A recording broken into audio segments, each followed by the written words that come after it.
Chào mừng các bạn đã đến với review 3D hay. Ở cuối tập trước, Tần Trần ở trong không thượng kiếm đạo thì bỗng nhiên xuất hiện ở đâu một thanh niên giấu mặt và hắn lập tức tấn công Tần Trần. Đánh qua lại một hồi thì Tần Trần đã bị một cú trọng thương nên phải thôi động tinh thần phong bạo. Sức mạnh ấy chìm vào trong cơ thể kiếm sĩ lạ mặt kia khiến hắn không kịp phản ứng. Lúc này, Tần Trần đã hiểu ra thứ gì đó, anh ta dần tỉnh táo hơn và biết được tên kiếm sĩ kia không phải là người mà là đối thủ được không thượng kiếm đạo tạo ra.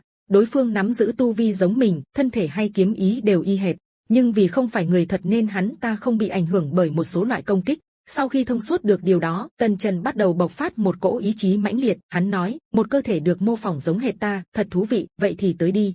Lời nói vừa dứt, Tần Trần cầm trường kiếm trong tay sẵn sàng chiến đấu. Thanh niên kia cũng trực tiếp lao về phía trước và thi triển một đạo kiếm quang sáng chói. Thấy vậy Tần Trần cũng nhận ra cái này là bay tinh kiếm pháp, nó là thứ mà kiếp trước hắn đã từng nắm giữ, nhưng kiếp này lại chưa từng thi triển qua. Sau đó, Tần Trần vẫn cười to và lên tiếng, đánh tốt lắm, bên trên là bay tinh kiếm pháp, ngươi nghĩ ta sợ ngươi sao? Lúc này, anh ta cũng sử dụng cùng loại kiếm pháp ấy mà đối phó với tên kia khiến xung quanh rung chuyển dữ dội, va chạm mãnh liệt vào hư không.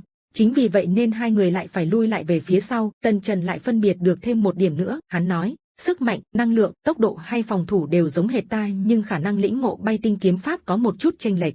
Căn bản kiếm pháp ấy Tần Trần đã đạt đến đỉnh phong, không kẻ nào có thể mạnh hơn. Hắn nói tiếp, nếu như ta muốn lấy mạng hắn, sử dụng chiêu thức kiếp trước sẽ có hiệu quả. Hơn nữa, cơ hội tuyệt vời như vậy, tại sao không tìm hiểu thêm về bản thân, tới. Lời nói vừa dứt, từng đạo công kích được Tần Trần không ngừng thi triển ra, chân nguyên trong hư không va chạm sáng chói, Tần Trần dường như đã hiểu sâu được tận gốc rễ về tên áo đen kia.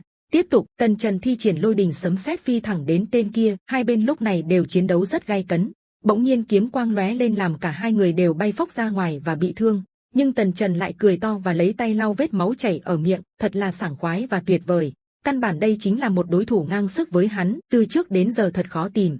Sau đó, họ lại vào cuộc chiến đấu điên cuồng, căn bản Tần Trần không muốn trận chiến nhanh chóng kết thúc mà muốn đọ sức giữa Cửu Tinh Đế Quyết và Bất Diệt Thánh Thể. Nói đúng hơn là anh ta muốn nhìn nhận những điểm mạnh và yếu trong kỹ pháp của mình, từ đó có thể rèn luyện bản thân và tăng cường khả năng chiến đấu. Nhưng sau nửa canh giờ mãnh liệt công kích, tinh thần hắn đã dần cạn kiệt. Sau đó, hắn vẫn cố gắng thi triển ngự kiếm thuật, kiếm ý ngưng tụ nổ ra khiến tên áo đen kia thân ảnh lập tức bị biến dạng và vỡ vụn thành từng mảnh. Lúc này, Tần Trần thở dốc, cả người đầy mồ hôi, anh ta nghĩ rằng rốt cuộc mục đích tạo ra thân thể mô phỏng ấy của không thượng kiếm đạo là gì, muốn tạo chướng ngại vật hay chỉ để khảo nghiệm hắn. Nhưng sau đó thì Tần Trần cũng tỉnh táo hơn, chủ động khôi phục tinh thần và kiếm ý tiến lại vào trong cơ thể, hắn mới lên tiếng. Đây chính là cảm giác đánh bại chính mình, ta cũng học được nhiều điều qua trận chiến này, tiết kiệm được vài năm khổ luyện, thực sự là một vụ thu hoạch tuyệt vời. Đến đây là hết tập 399 Võ Thần Chúa Tể. Xin chào và hẹn gặp lại các bạn ở những video tiếp theo.